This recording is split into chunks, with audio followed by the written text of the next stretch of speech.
I'm fortunate to have a few students who have a lot of experience with Scratch and have actually been tinkering around with other programming languages, specifically text-based language. That means instead of working with blocks, what they're doing is they're actually typing in code. So I've included a link on your um, homepage, your landing page here, to an online app called Trinket, trinket.io. When you click on that, it should take you to this website. When you click sign up, what you want to do is sign up with your Google account. Mine says sign in because it already knows that I have an account, and I'm going to pick my appropriate Google account. So I've created a sample program here to help you make the same square that we made in Scratch, only and to make it in Python. So I've made the screen rather large so you can see. One of the important things is this will show up as untitled, and please make a title for your trinket, whatever you create. In Python, use the hash symbol to make a comment. And one of the things that you first want to do is you want to say from turtle import asterisk, and imagine that turtle is a library, and in this library are all the things that a turtle can do. A turtle is what we're going to call our sprite in this program.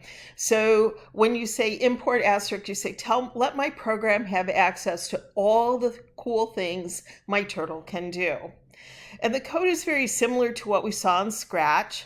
You're going to move forward 50 spaces, turn right. You're going to do this 4 times because we're making a square. And what I'm going to do to run this so I can see the result will show over here on the right hand side, is just click run. And there you go. Now, I have a lot of trinkets out here. I've been playing around with trinkets quite a bit. And this one is called a for the for loop. So you remember we wanted to shorten the code. Again, you always start your program, if you're going to use the turtle sprite, by letting your program know that anything a turtle can do, make sure my program has access to it. And instead of a repeat a number of times, the syntax in Python is for x in range 4. So that means it's going to perform this loop 4 times. And it's going to use x as our counter variable. So x is going to increment by 1 until it runs 4 times. And when I run it, you'll see that I indeed create my square again.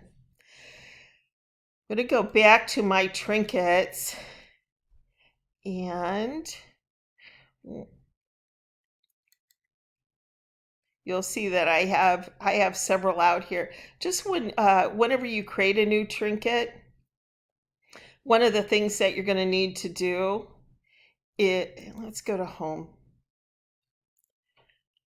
One of the things that you're gonna want to do is make sure you select the language, and the language is going to be Python.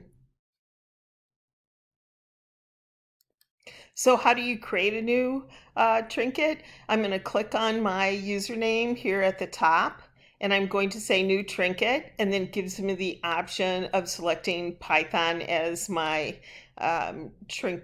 language that I'm going to use.